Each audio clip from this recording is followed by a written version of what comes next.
What an interesting contrast that is.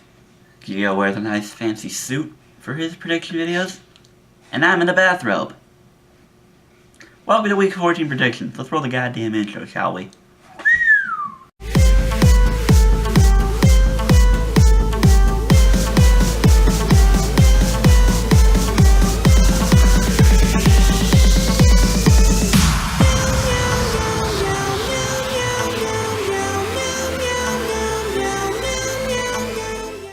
Hello everybody and welcome to the Week 14 NFL predictions. I'm your host, Cody P. A lot of interesting things happened last week. A lot of unsuspecting results. A lot of gambles. A lot of 50-50 shots. Quick review. Dolphins, Broncos, I was a toss-up, and now I really don't trust the Broncos at all. Jets, Chiefs, I was on a 50-50 with that one because the Chiefs kept pissing me off because they kept losing. But now I can't trust the Chiefs worth anything. Ravens did a hell of a lot better than I expected. I think if our offense keeps doing that, we'll go places. And then, yeah, Packers, Bucks. Maybe the Packers will do good. Maybe. I don't want them to, but that's just me. And then the Hawks beat the Eagles, and the Cowboys red. Screw the NFC East. They all annoy me. All of you. All of you. And you may ask, am I late again? Yeah, and this is the first time I'm probably going to actually admit I'm late on the video, so I already do know the results of the Thursday Night Football game, so I can already tell you I lost. I did take New Orleans to win, and had a lot of players not gotten injured. New Orleans had a lot of injuries in that game, which I think ended up costing them. I don't go into refs or this or that or whatever. I don't really care. Injuries do affect it, and whether or not it's because they played on a Thursday night, I'm not going to make that debate either. I still like what Max Kellerman said. If I can link it, I'll link it to y'all, but I can't remember. But anywho, that's none of that. None of that is important. Let's get into the games, shall we? First game we're going to look at, big headliner game coming into Sunday when the Philadelphia Eagles go to the Los Angeles Rams. Now, this is a high-powered game, a lot of storylines, both teams doing really well, both offensively and defensively. Battle of the first two overall picks. And then you got your freaking Cleveland. Cleveland's passing up on these guys with all the trades they make. Two quality quarterbacks there trading up this year to let Deshaun Watson go away. A lot of QBs that the Browns have had, but they're on to other teams now and they're having success. And Sean McVay has helped Jared Goff a lot, including all the transactions they made during the offseason, giving him some weapons, giving him a very great left tackle in Andrew Whitworth. And the Rams are a very good team overall.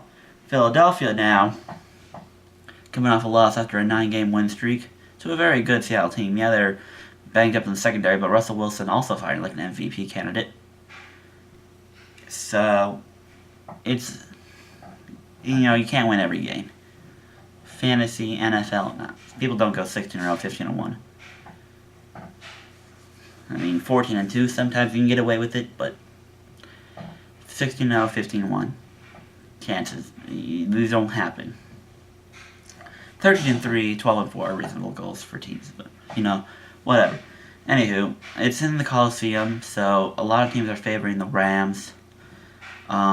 Philly really needs a statement win because they haven't got much. People are criticizing all their legitimate attention they're getting for a 10-2 record because the only quote-unquote legitimate team they beat was Carolina.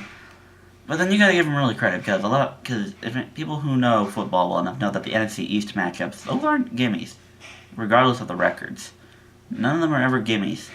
And I've watched enough football to know, regardless who's playing in what position, they're hard-fought battles. I mean, yes, you just saw it last Thursday with Dallas just going all over the Redskins, but Dallas probably needed a wake-up call because, you drop 3 in a row. You just look like you're not even playing. People are questioning whether or not Dak's actually a good quarterback. People want Romo back. Romo's retired. Let him stay in the booth. I enjoy watching him as a broadcaster personally. I'm very entertained from it. But yeah, anywho, Eagles-Rams, good game. One of the afternoon games, I believe. People wanted that to be flexed into the Sunday night game. I don't see problems with it being flexed in or not. Because the Sunday night game's going to be a good one anyway, in my opinion. But we shall see. Speaking of which, the second game we're going to look at is the Sunday night game when the Baltimore Ravens head to Pittsburgh to face the Steelers. Considered arguably the greatest rivalry in sports history, might as well. I would say NFL, but some would say even in sports. Give it credit, I don't watch a lot of basketball or hockey or baseball or soccer or any of the other sports to give an actual opinion. But there's a couple of years of football I've watched. Outside of the NFC East battles, you could pick your favorite from there. But the Ravens Steelers is always a big namer. And these are teams that play each other real well. One of my favorite personally, I didn't get to watch this game, but I always remember, who was it? Ryan Mallett, Buck Allen, Chris Matthews, I think, and a couple other guys. They beat Pittsburgh when Pittsburgh was trying to lock up a bye. But yeah, it was our injured riddle season. We didn't have anyone. And yet somehow we were able to win that game. Weird how the NFL works. It's almost like you're not supposed to expect it. But yeah, Pittsburgh, I believe they lock up the division if they win. I think they lock the division up anyway because even if they lose this game, they have New England. They're probably going to lose that game as well. And then they have the Texans and the Browns, which they should win both those games. But we shall see. And they got a 3-game lead ahead of Baltimore anyway, plus the tiebreaker. So, I mean, I guess if Ravens win this one, then the tiebreaker would be split. But, yeah, no. Unless Pittsburgh loses every game here on out, Baltimore has a chance to take the division. But, you know, I have my disbeliefs. Anywho, the Ravens, they're fighting for a wild card spot. They have a slight lead over everyone else now with a surprising win in Detroit. A win for them would really help signify their playoff positioning and lock up a spot. I'll even say it this far. If the Ravens beat the Steelers on Sunday night, then I guarantee you they are locked for the playoffs. I don't care what happens for the rest of the games, they are locked. Because then they get the Browns next week and then the Colts afterwards. If they can't win those 2 games, then they have no business being in the playoffs. Personal opinion. And then they have the Bengals at home to finish off the season, which the Ravens, they might be better than Cincinnati, but I can never trust Cincinnati games. I'm always nervous. I can't trust. I have trust issues when it comes to playing the Bengals, especially if they get dirty, because, you know, games against Bengals these days apparently like to get dirty, rough ride, or people get hurt. Prayers out to Ryan Shazier, by the way. I know that wasn't really a dirty play. Nothing was a really dirty play in that, but you don't want to see those injuries. Regardless of the team, who they are, who they play for, what they believe in, you don't want to see those kind of injuries. They're saying he might never play football ever again, which, that would suck. So Pittsburgh's going to be playing with a lot of heart for Ryan Shazier. And Juju Smith's now out for the suspension. You guys should really follow Juju on social media. He's pretty entertaining to listen to. And he does on YouTube channel. I don't know. He's a pretty entertaining dude. So I think y'all will enjoy him. Anywho, Sunday night game. I'm excited. Y'all will be excited. I don't even care if one team's 16-0 and the other's 0-16. These matchups are always good. And the final game, a very sneaky good game. Some people might underappreciate this one a little bit. A lot of people underappreciate it when the season began. But it's now going to be a very interesting game to see. It's when Seattle heads to Jacksonville. Now, you think Russell Wilson versus Blake Bortles should be over by the half. But Jacksonville's defense has done a lot of carrying for Blake Bortles these days. Blake Bortles has looked good in the last couple of weeks, so-and-so. I mean, he's not playing awful, but serviceable, manageable. That's a Gridiron Heights reference. If you haven't seen that, I suggest you watch those too. Those are hilarious. Thank you, Bleacher Report, for that. But Jags are rolling. They have a good chance to make the playoffs. And a lot of people have a fair claim. They beat Pittsburgh. And if the chances they play Pittsburgh again, who knows? Last time the Jags were in the playoffs, they did beat Pittsburgh. Jags, they're one of those teams like you want to believe in. I still have no faith because I don't trust Blake Bortles. 3rd and 12, like those situations where you need the quarterback to come through and make a play. Do you trust the?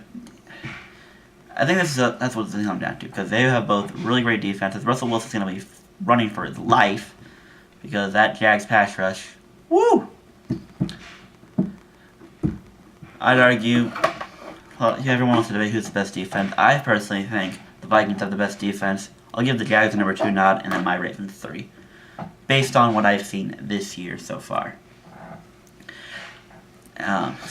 Imagine the Vikings. I'm maybe done talking about it. But imagine the Vikings having the number 1 seed, hosting all the way through, and then going to the Super Bowl in Minnesota.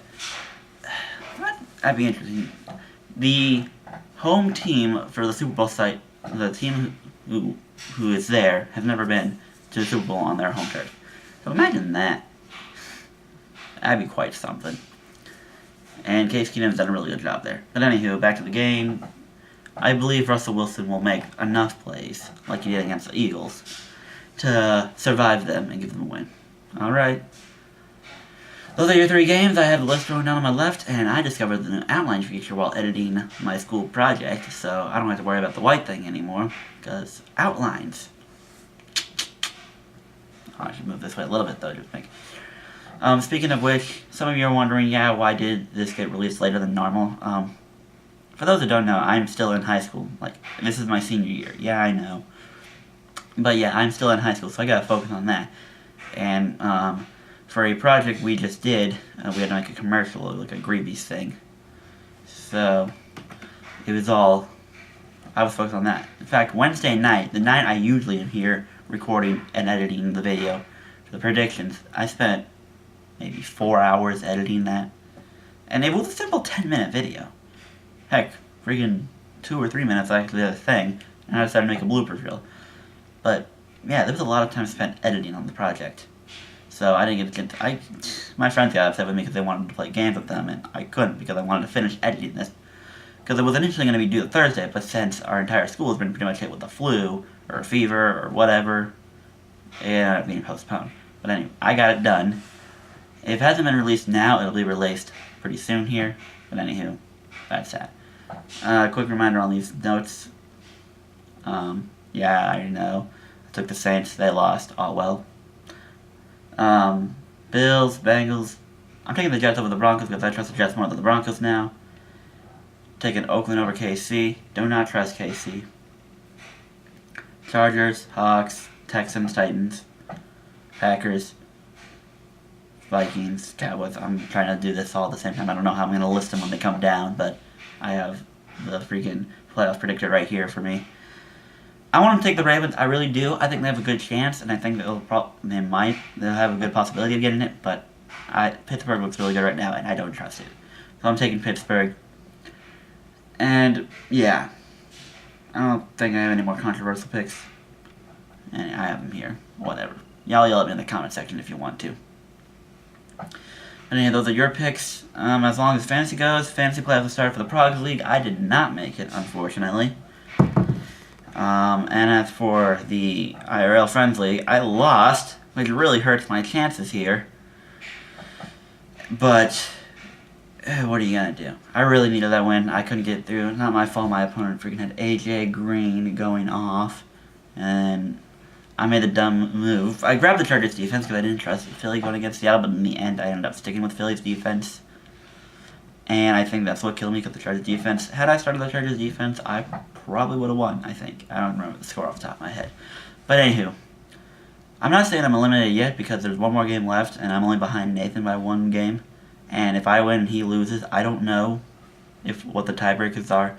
Because I did the research. We split 1-1. I won the most recent one, but he won the first one. So I don't know if I win and he loses, if I get in or not. I don't know how the tiebreakers work in fantasy. I don't know. But at this point, that's the only battle now for playoff spotting. It's between me and him. I hope I can beat him. Or I'm not. Hold on. I'm not playing. I'm playing James. Nathan's playing Sean. Sean's in the playoffs. James is not. But considering I lost to Dom last week, that it could change everything. I don't know. It's going to be an interesting matchup. We shall see. Congrats to those who did make the playoffs, though, in the Progs League and the IRL League. Congratulations. Hopefully you win. Hopefully I win. Hopefully someone wins. I just don't want to be last. That's all. Before we go, my opinions keep changing on who's going to the Super Bowl. Because Philly, after doing some quick research and thinking, I don't know how I feel about Philly. Rams look good. Saints, I think I'm going to say Vikings as of now. Because I think that defense will do enough. Plus their offense is looking really good. And has handled some really good teams. Case Keenum is doing a fantastic job. And I'm surprised people want to give him MVP consideration. Like, credit to the dude, he's doing really well. And turning undrafted receiver Adam Thielen into a nice star receiver and one of the top 5 Pro Bowling receivers. So, it's the Vikings, and then the AFC, I'm going to go with the Pats. You don't know who's going to stop them. I kind of really want to wish, like, the next 6 games we can get a battle between the Patriots and all the top teams in the NFC. I really want to see that. Because the Saints, to start the season, we didn't know who they were, and they were still trying to get AP relevant. So get them playing them. Carolina already beat them. Give them all the Rams, Eagles, Vikings. I want to see how they would have fared against them. I don't know. Not important. I guess we shall see in the Super Bowl. Whoever makes it, that is. Thank y'all for watching. This has been CRP, aka Cat Stats. Thank y'all for watching. I shall see y'all in Week 15.